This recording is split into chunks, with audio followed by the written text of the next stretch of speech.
그리고 네, 저위험 총기 관련돼서 질문 좀 드릴 건데요. 윤석열 대통령께서 8월 말에 무차별 범죄에 대응하기 위해서 대체 총기 보급을 하겠다라고 밝히셨어요. 그리고 전면 도입 예산으로 86억이 잡혔습니다. 맞죠? 예, 뭐 차차 말씀을 드리겠지만 저위험 총기는 맞죠? 저희가 2016년부터 준비를 했던 네, 겁니다. 그러니까 여쭤보는 네네. 것에 대해서 답변을 해주시고요. 네네. 올해 예산 요구서 6월에 나온 거 보면 900정을 구매하겠다 이렇게 요구를 했어요. 그러다가 8월 29일에 윤석열 대통령이 전면 도입을 발표하고 나서 불과 이틀 만에 국회에 제출한 그 예산안을 보면 5,765정, 86억으로 예산이 엄청나게 늘었습니다. 예. 그러니까 경찰이 요구한 예산보다도 엄청나게 늘어난 거예요. 전형적으로 하명 예산이다라는 이야기가 나올 수 있을 것 같은데 맞습니까? 대통령이 제안하셔서 이렇게 예산이 급박하게 늘어난 게 맞나요? 일단 대통령님께서 언급을 하신 것도 중요한 이유 중에 하나고요. 그리고 저희 경찰관들이 특히 현장 경찰관들이 1인 1총을 하는 것이 맞겠다 하는 것은 저희도 기본적으로 예전부터 준비를 하고 있었던 그러니까 겁니다. 900정에서 5,700정으로 늘어난 것은 윤석열 대통령께서 그렇게 지시를 하신 것이 원인이 됐다라고 말씀하시는 거죠? 예, 여러 배경 네. 중에 하나가 된 건 맞습니다. 이 대체 총기 안전한가요? 저희 의원 맞나요? 짧게 대답을 해주시죠.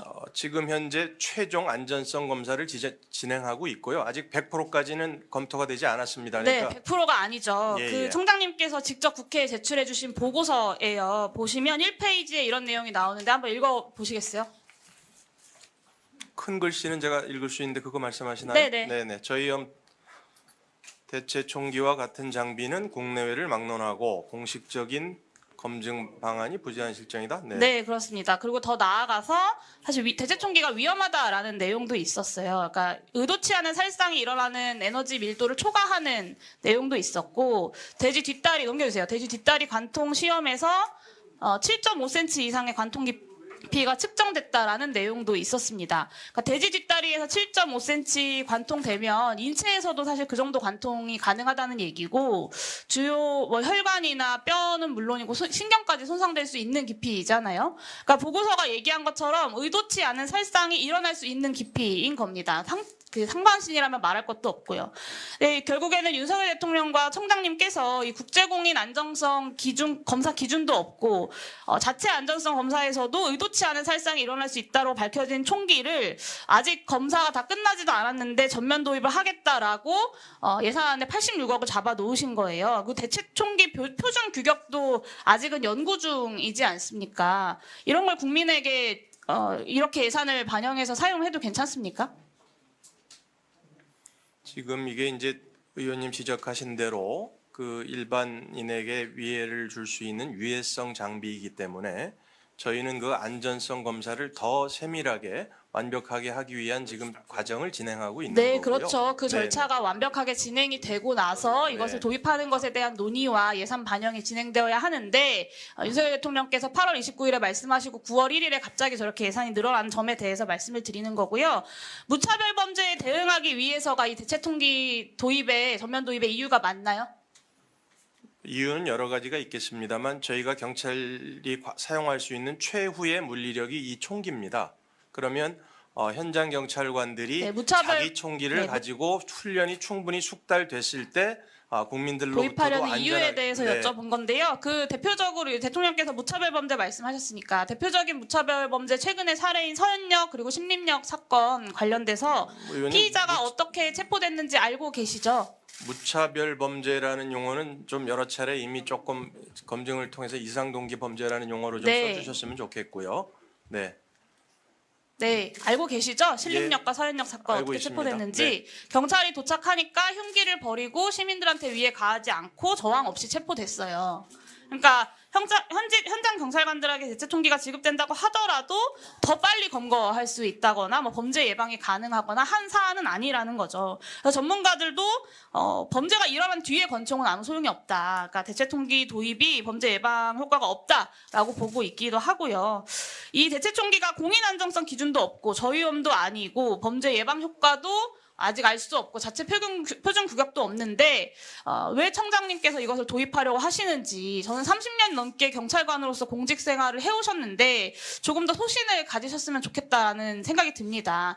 이 현장 치안 경험이 없는 분께서 도입하라고 하니까 이렇게 예산이 갑자기 늘어나는 것은 국민들께서는 좀 납득하기가 어려울 것 같고요. 저는 이 대체총기 도입 예산 이렇게 급격하게 늘어난 부분 철회하고 그 예산을 다른 범죄 예방에 더 사용해야 된다고 생각합니다. 이번 국정감사가 끝이 아니고 예산심의 과정에서도 이 전면 도입 예산 철회할 수 있도록 의견을 계속해서 개진하겠다라는 말씀을 드리고요.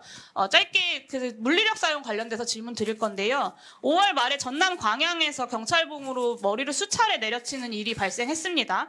그리고 총장님 취임 이후에 과도한 물리력 행사가 계속해서 등장하고 있는데요. 경찰의 물리력 행사로 실명한 국민이 올해도 있었고 헤드락을 걸어서 60대 남성이 뇌손상을 입은 일도 있었습니다. 알고 계시죠? 네, 모르시나요? 알고 있습니다. 네, 이거 공식적으로 평가하고 계신가요, 경찰에서? 물리력 행사가 적절했는지 공식적 평가하고 계십니까? 지난번 행안위에서도 말씀드렸듯이 광양 사례 같은 경우는 아니요, 그 네, 공식적으로 평가하고 네. 네, 그렇게 하겠습니다. 네, 답변을 좀 드리겠까요? 네.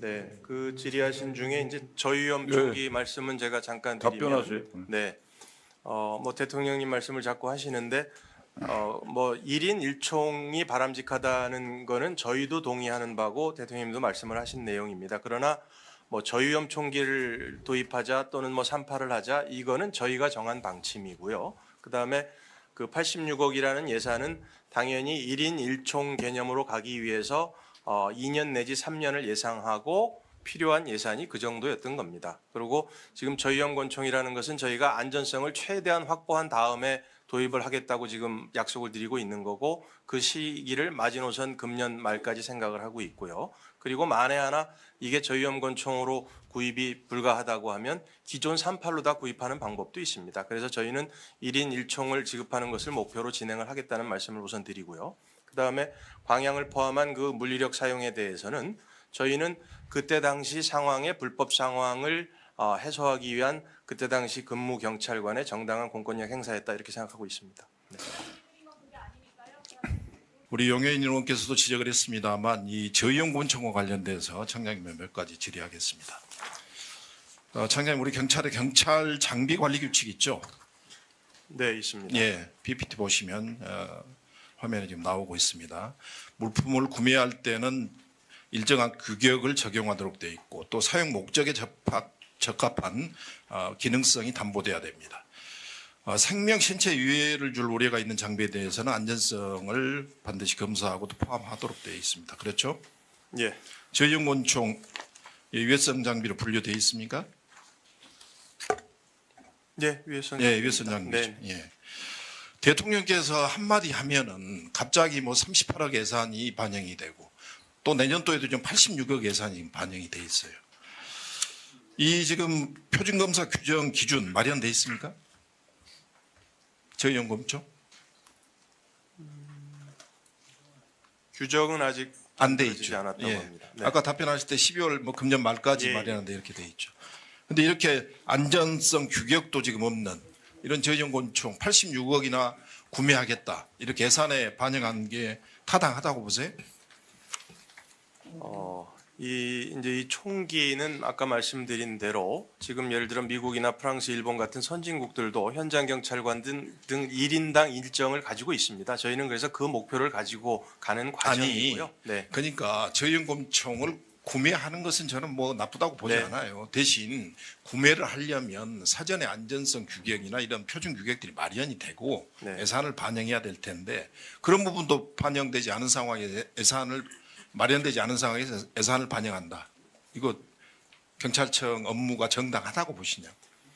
의원님 지적에 동의합니다. 그러나 다만 이제 제가 말씀드린 대로 저위험 권총이라는 게 이제 세계 처음으로 어떻게 보면 도입되는 유해성 장비이기 때문에 저희는 그런 안전성 검사라든지 이런 걸 최대한 완벽하게 하기 자, 위한 안전성 검사나 표준 규격이 마련돼 있지 않기 때문에 지금 올해 배정된 예산으로 리볼버 권총 구입하려는 계획 갖고 계시죠? 예, 그렇습니다. 자, 이게 금년 내에 작년에 예산 심사한 내용 한 PPT 띄워봐 주세요. 작년에 2023년도 예산 심사 회의록입니다. 여기 보시면 제일 밑부분 봐보세요.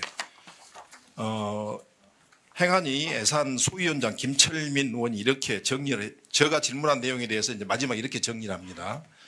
38억 예산 중에서 저의원 권총 예산 13억 5천만 원은 살려주고 나머지 금액 25억 600만 원은 삭감한다 이렇게 돼 있습니다. 지금 경찰청에 남아있는 13억 5천만 원 예산은 뭘 구매하도록 지금 배정된 예산이죠? 저의원 권총이죠? 네, 근데 리볼버 권총 지금 구매하신다고 그러잖아요.